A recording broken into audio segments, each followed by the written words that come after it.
Hey everyone, I'm Ryan Scott, character design lead for VALORANT. With the launch of our newest agent, Killjoy, I kind of wanted to sit down and go over the hows and whys of character design and what adding a new agent to a game like VALORANT looks like and what we're trying to achieve in terms of gameplay. There might be this misconception of some perfect idea as the formula for a winning agent here, but we really think, and through our experience, it's about focus, goals, and a mindset that we like to think of as extreme intentionality. That is really understanding what we're trying to make and what it looks like before we even sit down and try to make it. I'm going to use a couple of our examples of our more recent releases, namely Killjoy and Reyna, just to clarify some of the points I want to make, and they're pretty fresh on our minds, so I think it'll help.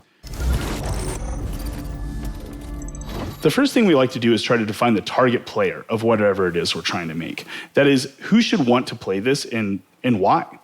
Reyna was an example of a really clear player type, someone who wants to get high frags, values combat, killing, and dueling over all else, and kind of is making a commitment to the team that says, I will top frag to have value.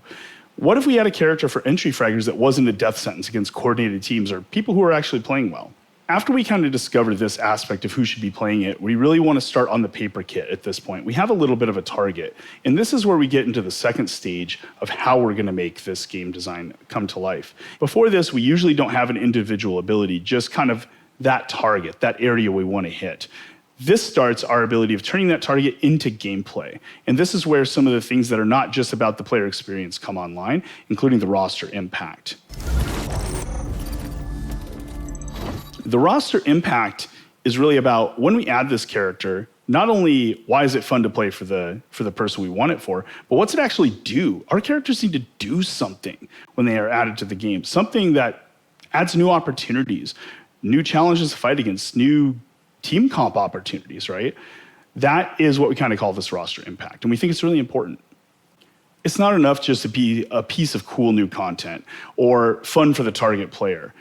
We think the player experience does matter, but the health of the competitive ecosystem matters more in our mind. Let's take a look at Killjoy as an example. We wanted to contrast her with other Sentinels, Sage and Cypher namely. Sage is awesome at stuffing rushes and preventing 5-mans from barreling down the lane and just taking over the site. She buys a lot of time, runs the clock down. She has a really clear and crisp identity in that.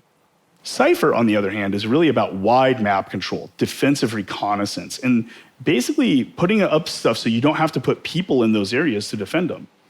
Killjoy, to contrast with that, is about hunkering down, fortifying, and creating risk within a zone. And that risk, if not managed correctly, turning into kills for Killjoy and or her team. This, we think, is a lot different in how you'll use this kind of character, even though it's a Sentinel. Setting up a turret or a nanoswarm on its own without being around to capitalize on them doesn't really do a whole hell of a lot. Dealing with two threats at once is the way that Killjoy really accomplishes this defend and convert kind of pattern that we wanted to see out of her. One of the other things we ask is what kind of other tactical tools should the agent have alongside their identity?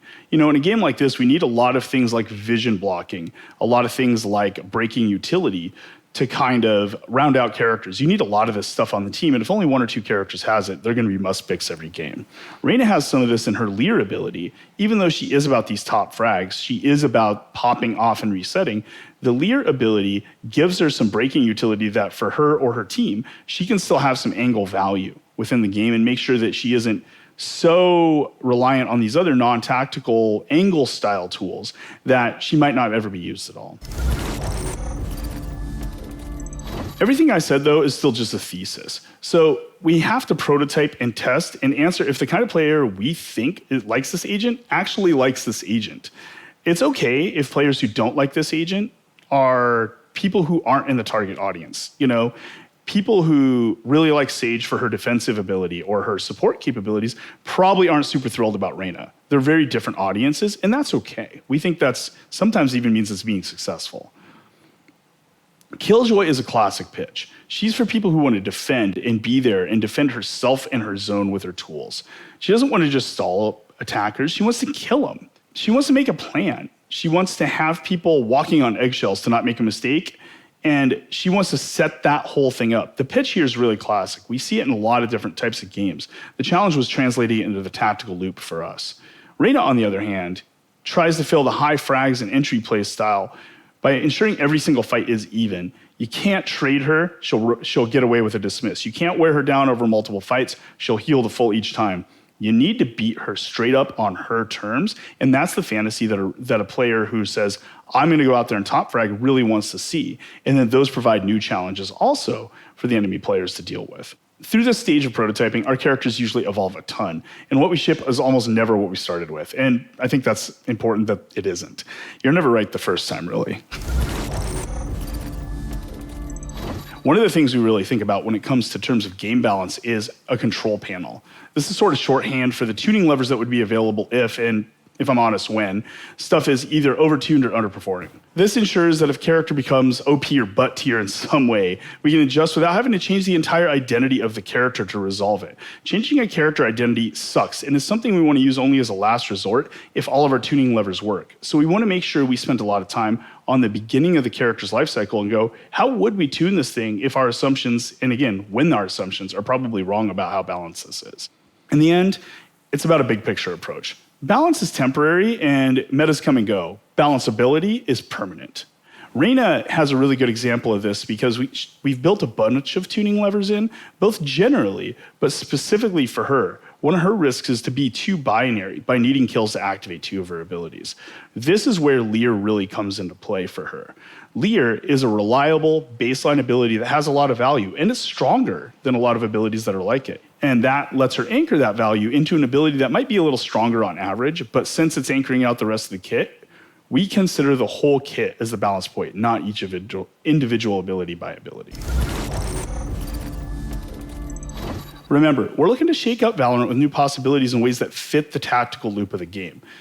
What we introduce is going to be a bit disruptive. The learning curve of a new agent means that it matters. It's meaningful. It's going to add something to the game.